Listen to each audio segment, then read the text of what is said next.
Hey folks, Jonathan here. Figured I'd video this tow I'm going to do, or the two tows, I guess is what it is. Just so everybody can see the cars. A couple of Rolls Royces. And I think I've towed one or maybe both of these cars before. But they're old Rolls Royces. I don't think there's much value to them, but pretty neat cars. So we'll take a look at them when we get there. Alright, here's our first one. This is I don't know what model that is. But it's got a 400 turbo transmission like a lot of them had, but it's got some kind of electric shift on it. It won't come out of gear, so we're going to see if we can wheel lift it from the back. Hopefully we can. We'll see. Alright, we got this one hooked up. We had to put it on the wheel lift. We didn't have to, but I did. So this is a right-hand drive, which we're not used to.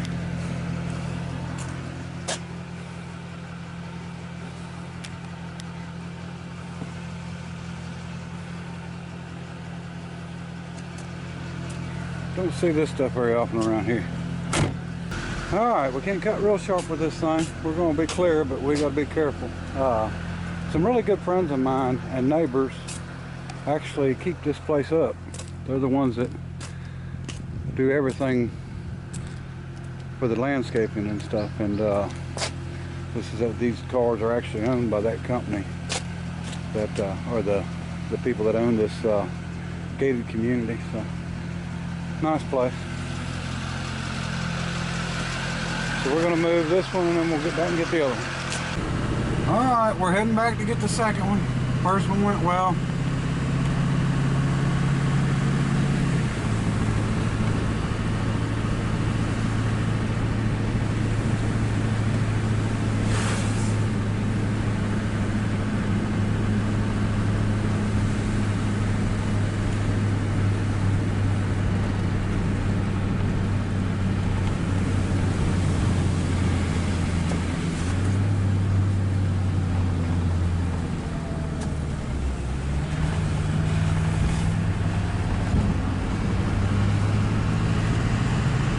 Tell you what, most of these people around here like to play golf, but it sure make a nice place for a junkyard. Ain't got no trees in the way. I'm a little bit more into junk cars than a golf. Alright, let's see what we got.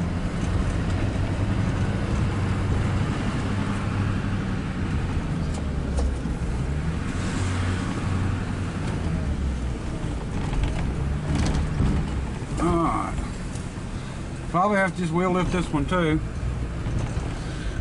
They've got a 400 turbo, but they've got some kind of electronic shift on them, and without power you can't get them out of gear. So there's a T-Bird. Nice old T-Bird. I've been on the road since 2002 according to the sticker. That's a nice one. I don't reckon they want it moved yet.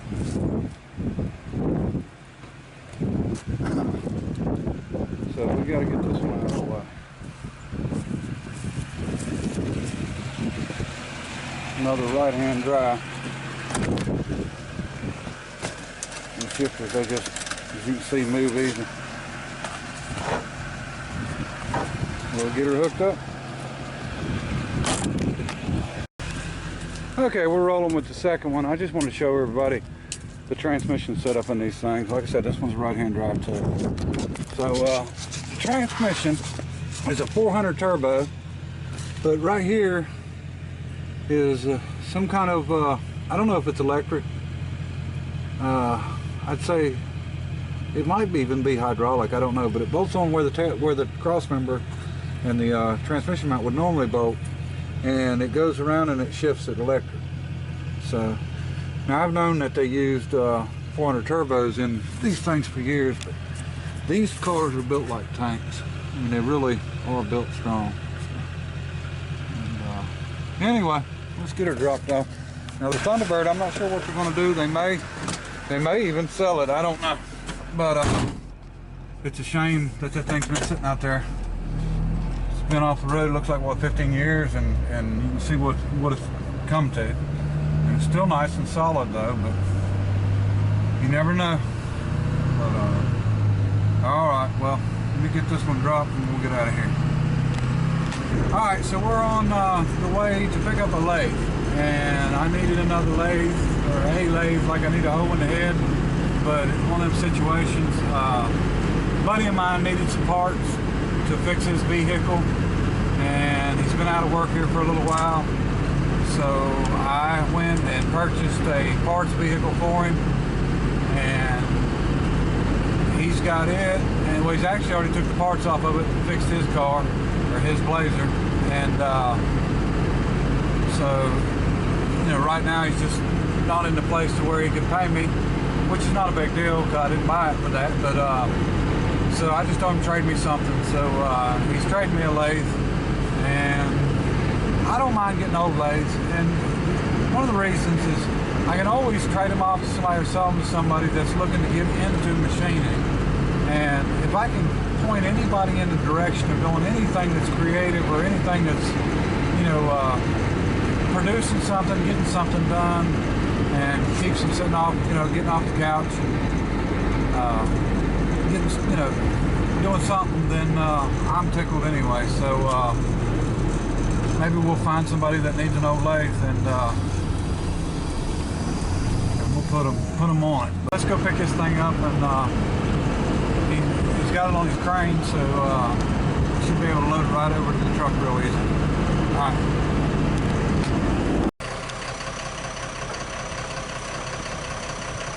We'll have you on one end. I think I'm going to the other side. Chicken shit.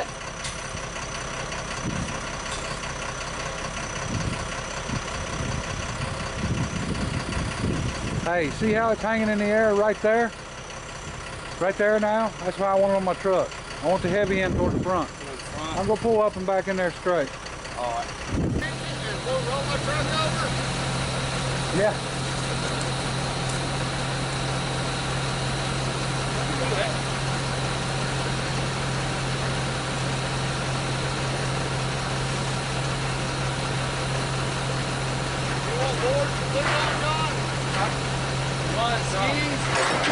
Hey, you want to set it off the skis? You want to wheel it forward a little bit? No, pull down.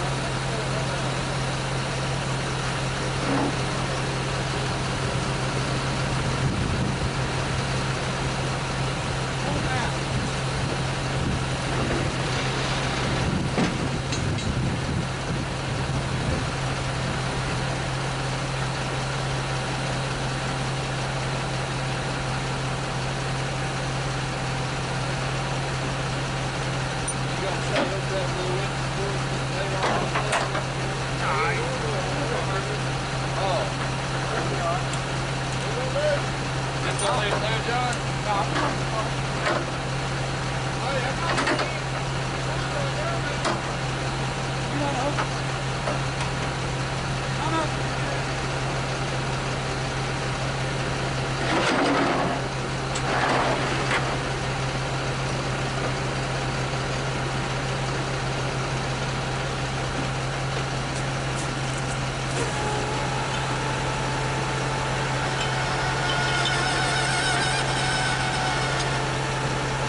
it strapped down, we'll be good to go. Okay folks, this is a Greaves and Kloosman lathe, and been sitting a long time. It's actually not wore out. I don't see much wear at all on the ways or anything. It just has got a lot of rust on it from weather, and everything can clean up good. The chuck's pretty rough. Could probably take it apart and remachine the outside of it and all, or machine it while it's on there, straighten it out. It's a 4-jaw, and this, like I said, they've got some innovative stuff on this. It's a gear change box, even though it's got the flat belt drive up top.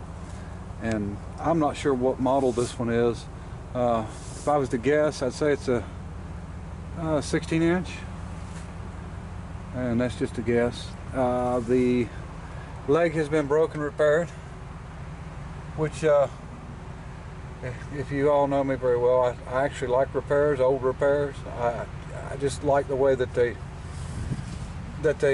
took the time to do something. If you notice, it's square-headed bolts, so it's probably a really old repair, and they put straps between the two bolts and then bolted them on and fixed the bottom also.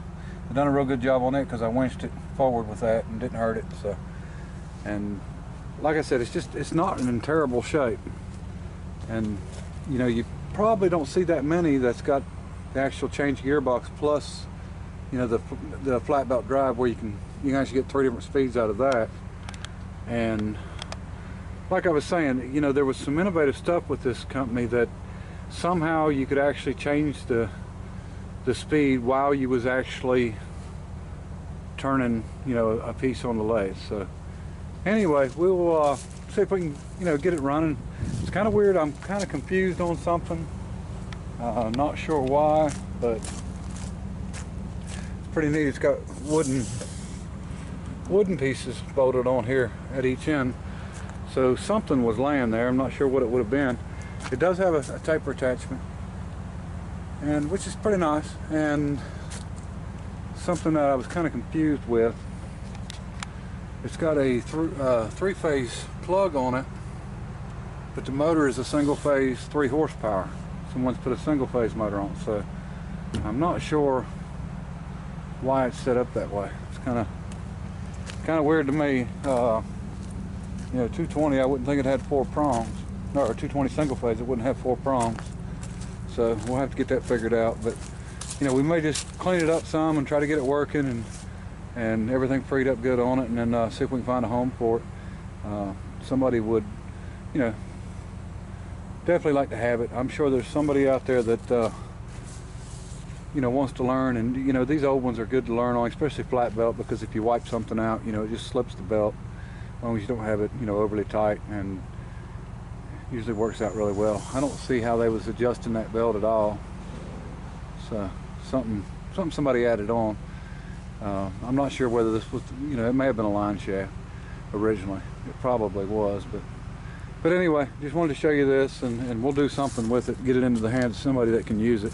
Definitely not going to the scrap yard. I've got a nice tool post to put on it, one of the 4-way, not quick change, but a decent one. And we'll just see if we can get everything cleaned up and working on it. And you know, one of the innovative things I can say about these two, you can see this bottom rod running through, and they actually, it's my understanding that you could operate everything basically from there. Reversing it, you could turn it on and off, and that's, I believe, what that lever is for. It actually goes to the other side. But I had read, you know, about that also, to where they tried to keep everything in the, you know, on the carriage on the work area. And pretty good company. They didn't sacrifice quality, you know, to try to make a cheaper product, and which is, you know, you could say that just about probably all of the manufacturers in the early 1900s. But anyway, we'll get this thing unloaded and we'll go from there. And appreciate everybody watching. Till next time, bye.